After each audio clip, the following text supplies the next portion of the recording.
My ex-wife demanded $9,500 a month in alimony, claiming her anxiety made her incapable of working, until I exposed that she was secretly funding her boyfriend's luxury lifestyle. The courtroom went dead silent after that, and what followed stunned everyone. I'm a 37-year-old architect, and just 3 months ago, I stood in court watching my ex-wife, Lydia, cry into a tissue as she told the judge she was too mentally fragile to hold a job. She said our divorce had shattered her emotionally, that she needed time and financial support to recover. The judge seemed to buy every word of it, ruling that I had to pay her $9,500 every month so she could rebuild her life. Meanwhile, I was sitting there in a suit I could barely afford, wondering how I was supposed to cover her luxury rent and my own modest bills. Lydia's lawyer painted me as an obsessive, heartless workaholic who'd crushed her ambitions and made her dependent. It felt surreal, especially since I had paid for every step of her supposed career goals. During our 6-year marriage, I covered her tuition for online courses, bought her camera equipment, laptop, and even paid for her certification in social media marketing. She said she wanted to become a branding consultant, and I supported her completely.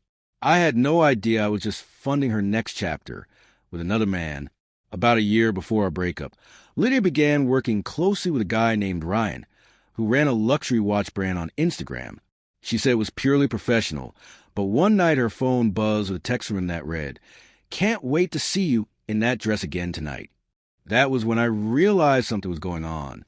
By the time I filed for divorce, she was already living in Ryan's upscale apartment, the kind of place that cost more than my entire mortgage. Still in court, she swore she was living alone, barely scraping by and suffering from crippling anxiety. Her financial affidavit said she had no income, just $400 in savings and $2,000 a month in therapy and medication. The judge believed every line. I remember the pain in my gut as I transferred that first $9,500 payment 2 weeks later. Watching that much money disappear felt like being punched in the stomach. While I worked late nights to stay afloat, Lydia was supposedly in therapy. But something felt off. She'd always loved attention, especially online. Though she'd blocked me, a mutual friend still followed her public wellness account. That's how I found out the truth. There she was, posting videos from Paris, Santorini, and Miami. Captions about self-love and healing energy. Photos of her in spas drinking champagne. Tag at resorts that charge nearly $800 a night. In one post, she was eating sushi off a gold platter, and Ryan's reflection was visible in her wine glass. So much for being too anxious to work. That's when I hired a private investigator, a tough, no-nonsense woman named Diana. She told me, "If she's lying, I'll prove it." I paid $1,800 up front, which nearly wiped out 2 weeks of groceries. Within days, Diana sent photos that told the whole story. Lydia wasn't home battling anxiety. She was brunching at rooftop restaurants, shopping for designer clothes, and driving a Mercedes that wasn't listed in any of her court documents. Diana followed her for 3 weeks and found receipts that read like a bad soap opera: $1,200 on a luxury spa retreat, $900 dinners, $3,400 at boutiques, and a trip to Cabo with Ryan in an oceanfront villa. The kicker? Lydia was secretly working again, under the table. She was being paid thousands each month by small businesses for branding and marketing, none of which she disclosed to the court. With all that evidence, my lawyer and I built our case. Photos, receipts, payment records, and even a credit card application where she listed her income as $85,000 a year. It was textbook perjury. We filed a motion to terminate alimony and demand reimbursement. Not long after that, Lydia called me for the first time in months. "Can't we settle this privately?" she said. "Maybe I can take $5,000 instead." I laughed and told her to talk to my attorney. The next hearing felt like something out of a movie. Lydia arrived looking fragile. Pale sweater, no makeup, hair tied up like she was starring in a minimalist ad. Her lawyer looked defeated. My attorney went first, walking the judge through Diana's report step by step. Luxury resorts, shopping sprees, undisclosed work invoices, and the fake income statement. The courtroom was silent, except for the rustle of papers. Then came the final blow, A screenshot of an email Lydia sent to a client 3 weeks before her last testimony. It read, "Business is booming. Finally living my best life." The judge's eyebrows practically hit his forehead. Her lawyer tried to argue that Ryan had funded her lifestyle, but that only made things worse. If she was being supported by another man, she clearly didn't need my alimony. When Lydia took the stand, she tried crying again, saying the pictures were taken out of context, and she didn't realize she had to report freelance income. The judge wasn't having it. "Miss Porter," he said, "this court does not tolerate deceit. You testified under oath." His ruling was glorious. Alimony terminated immediately. Lydia ordered to repay $19,000, and her case sent for possible perjury review. The shock on her face when the gavel fell was worth every penny I'd spent. She tried appealing, but it went nowhere. When the lies are on record, there's no escape. Ryan dumped her soon after, once the money dried up. I eventually rebuilt my life, moved into a smaller place by the lake, and started seeing someone genuine and grounded. Every month when that $9,500 stays in my account, I smile.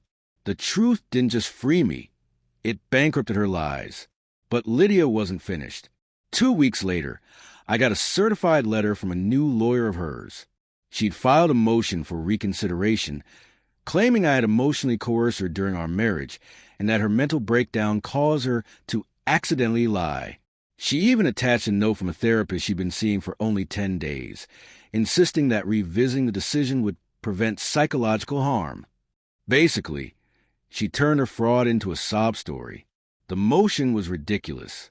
She accused me of manipulating her finances, forcing her to appear strong online, and intimidating her emotionally. My lawyer just shook his head. "She's throwing spaghetti at the wall," he said. "None of it's sticking." We filed a counter motion, including every bit of evidence she conveniently ignored. The PI report, her credit card records, and screenshots of her latest Instagram posts. Just a week after losing alimony, Lydia was in Dubai toasting champagne with a caption, "You can't keep a queen down for long." That one post destroyed her entire fragile mental health argument. The judge granted a brief review hearing. Lydia showed up in black turtleneck and glasses, tears already flowing before the session began. She tried to paint herself as a victim again, claiming I'd humiliated her and that the PI violated her privacy. Then she accused me of financial control for simply asking where our money went. And then came the moment everything fell apart for her again. My lawyer calmly handed the judge fresh evidence. Screenshots from 3 days earlier showing Lydia as a guest speaker at a luxury influencer retreat in Bali. Her bio on the event's website described her as a motivational entrepreneur helping women find financial freedom. The room went silent. The judge looked at her, then said, "Ms. Porter, are you claiming to be too emotionally unstable to work while advertising yourself as a motivational entrepreneur?" Lydia froze. "That's just social media branding," she whispered. The judge gave a dry nod. "Understood." Then bang. Motion denied. After that, she tried reaching out to me again, texts, emails, even handwritten letters. First it was, "I just want closure," then "You ruined my life," then, "Can we meet and talk one last time?" I ignored her completely. When silence didn't work in her favor, she started posting online about her toxic ex who weaponized the legal system. Her followers bought it for a while, until someone commented, "Didn't you just host a retreat in Thailand last week?" That single thread tore her story apart. Within weeks, her account went private, her business site disappeared, and I later learned she was being audited for undeclared income. The court had forwarded her file to the state's financial crimes unit. Now I sleep peacefully. I'm not angry anymore, just thankful it's over. Lydia tried every kind of manipulation, emotional, financial, legal, but in the end, truth had receipts. That $1,800 I paid to the investigators saved me from years of misery. And the look on her face when the judge denied her final motion, that silence was the sweetest sound I've ever heard.